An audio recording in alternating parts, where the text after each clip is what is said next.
Jadi pemirsa, apa makna di balik pidato Presiden Prabowo Subianto pada sidang Majelis Umum ke-80 PBB?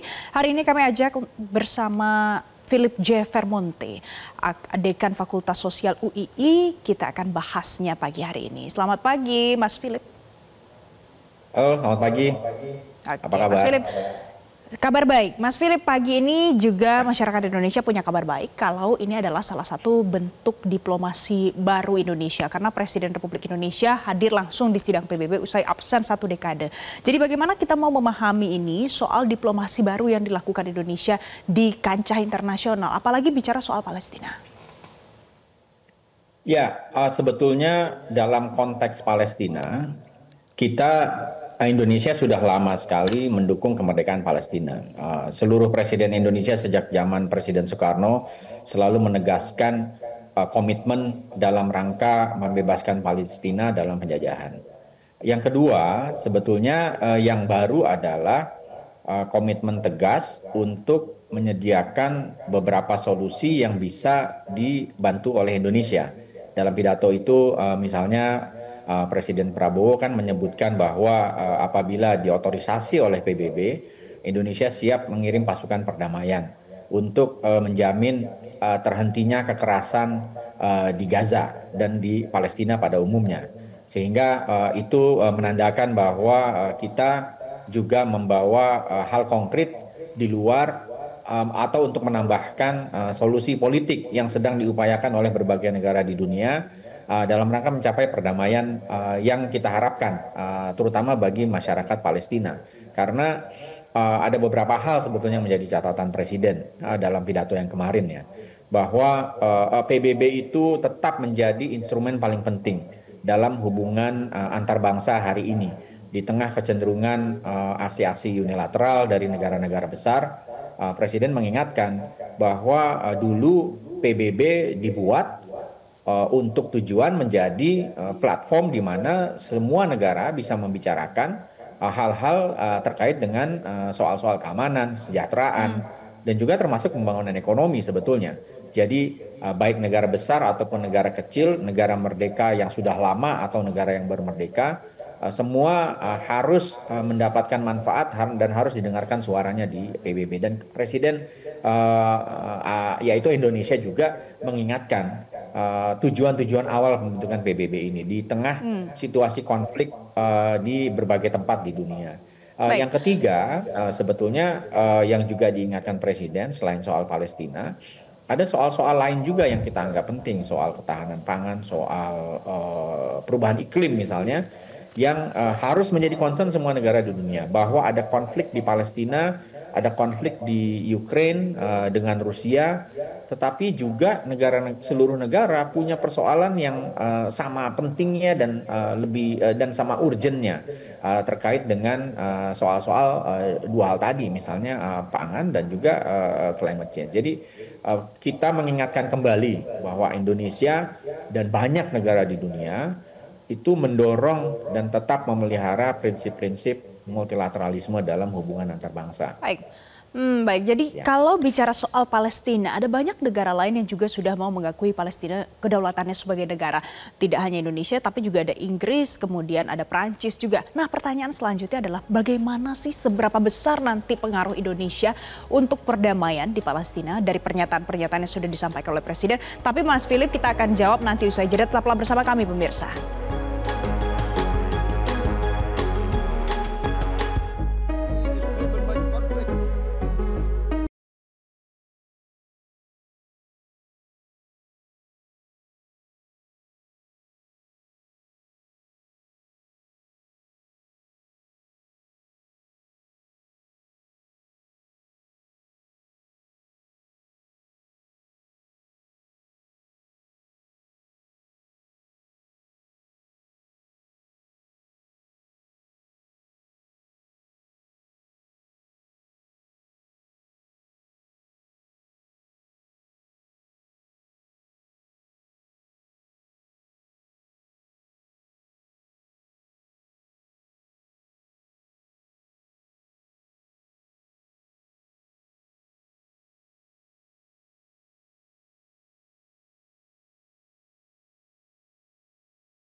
Pemirsa, kami masih tersambung bersama Dekan Fakultas Sosial Universitas Islam Internasional Indonesia UIII, Philip Vermonte. Mas Philip, jadi di forum internasional selain kemarin ada Inggris, kemudian Perancis dan banyak lagi negara lain yang mengakui soal kedaulatan Palestina, Indonesia juga punya suara yang tegas dan secara konsisten disampaikan. Seberapa besar sebenarnya pengaruh Indonesia, Mas? Ya, soal Palestina ini kan semakin banyak negara yang terlibat untuk mau membantu menyelesaikan semakin baik ya. Karena sudah berlangsung lama dan berbagai usaha-usaha solusi sudah berusaha dilakukan oleh berbagai negara di dunia. Bahwa sekarang ada negara-negara besar baru yang mengakui kemerdekaan Palestina, menurut saya itu adalah sebuah kemajuan yang harus kita respons dengan baik. Dan mungkin Indonesia selama ini juga aktif mempersuasi berbagai negara di dunia termasuk negara-negara besar ini dan mengingatkan mereka bahwa tanpa mengakui kemerdekaan Palestina maka solusi perdamaian akan sulit untuk dicapai karena banyak versi mengenai situasi di Palestina, tetapi bagi Indonesia dan banyak negara di dunia lain ini adalah persoalan kolonialisme yang tersisa dari awal PBB didirikan dulu, yaitu untuk antara lain melakukan dekolonisasi, menghapuskan seluruh penjajahan di muka bumi. Dan kita bersyukur bahwa banyak negara baru yang mengakui, banyak negara yang baru hari ini mulai mengakui kemerdekaan Palestina sebagai sebuah sovereign nation. Dan itu menurut saya antara lain terjadi karena negara-negara termasuk khususnya Indonesia aktif dalam berbagai forum di dunia menyampaikan suara-suara terkait dengan usaha-usaha pencapaian solusi di Baik. Palestina tersebut. Oke, Mas Philip, untuk tercapainya two-state solution, itu sebenarnya apakah bisa untuk terus disampaikan di forum PBB, kemudian dia bisa pelan-pelan terwujud nanti, atau bagaimana? Karena kalau dari sudut pandang Amerika Serikat, mungkin akan sedikit berbeda kalau bicara soal solusi. Misalnya kemarin Donald Trump menyebut harusnya adalah dengan pembebasan tahanan oleh Hamas. Ya, memang dalam konteks kemerdekaan Palestina, semua usaha harus dilakukan. Solusi politik dan diplomatik di PBB sangat penting. Indonesia juga mengalaminya ketika kita mendeklarasikan kemerdekaan tahun 1945 dan pada akhirnya tahun 1947 PBB mengakui kemerdekaan Indonesia dan itu penting sebagai solusi diplomatik. Dan dalam konteks ini juga demikian bahwa ada banyak negara memiliki alternatif-alternatif pemikiran solusi sebagaimana disampaikan tadi Presiden Trump punya pandangan mengenai root cause dari soal-soal yang dihadapi sekarang di Palestina.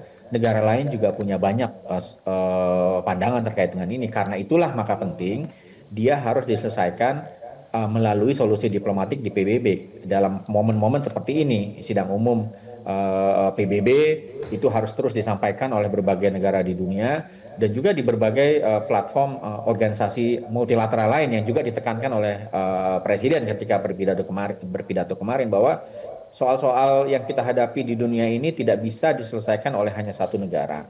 Dia harus diselesaikan secara bersama-sama melalui platform-platform multilateral karena aspeknya demikian kompleks dan demikian rumit apalagi kita bicara soal Palestina yang sudah berpuluh-puluh tahun diusahakan untuk mencapai solusi yang permanen. Baik. Karena yang diinginkan Presiden Indonesia dari berbagai presiden yang terdahulu dan juga disampaikan oleh Presiden Sekjen PBB kemarin Antonio Guterres, yang kita inginkan kan lasting peace.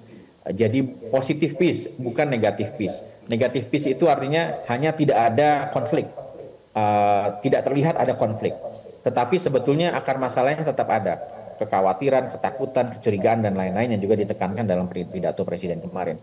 Tetapi yang dimaksudkan oleh Presiden Indonesia dan Sekjen PBB positive peace, di mana dua negara hidup berdampingan, saling tidak mencurigai dan juga bisa melakukan usaha-usaha untuk mensejahterakan warga negaranya tanpa khawatir bahwa yang salah satu akan diserang oleh negara yang lain. Itu esensi dari positive peace yang diinginkan oleh kita semua.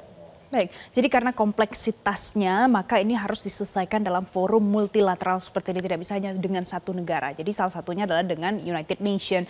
Nah, singkat saja Mas Philip, mungkin masyarakat saat ini masih terus menggencarkan postingan di media sosial, membuat banyak kampanye. Apakah itu nanti juga bisa berpengaruh untuk kemerdekaan Palestina sesuai dengan harapan bangsa Indonesia? Tentu saja, karena dalam hal Palestina di Indonesia, masyarakat dan pemerintah saya perhatikan relatif sejalan bahwa sama-sama menginginkan kemerdekaan Palestina. Bantuan dari masyarakat sipil, organisasi masyarakat sipil kita kepada masyarakat di Gaza yang menderita lewat bantuan-bantuan kemanusiaan, itu adalah bagian dari usaha-usaha untuk menjaga keinginan bersama untuk Baik, membantu Palestina mencapai baik, kemerdekaannya. Jadi saya kira itu baik. adalah hal yang baik. Oke, jadi itu adalah jawabannya. Jadi kalau masyarakat mau berkampanye dan terus konsisten, itu nanti pasti punya dampaknya sendiri. Terima kasih Mas Philip Vermonte karena hari ini sudah bergabung bersama kami di Selamat Pagi Indonesia.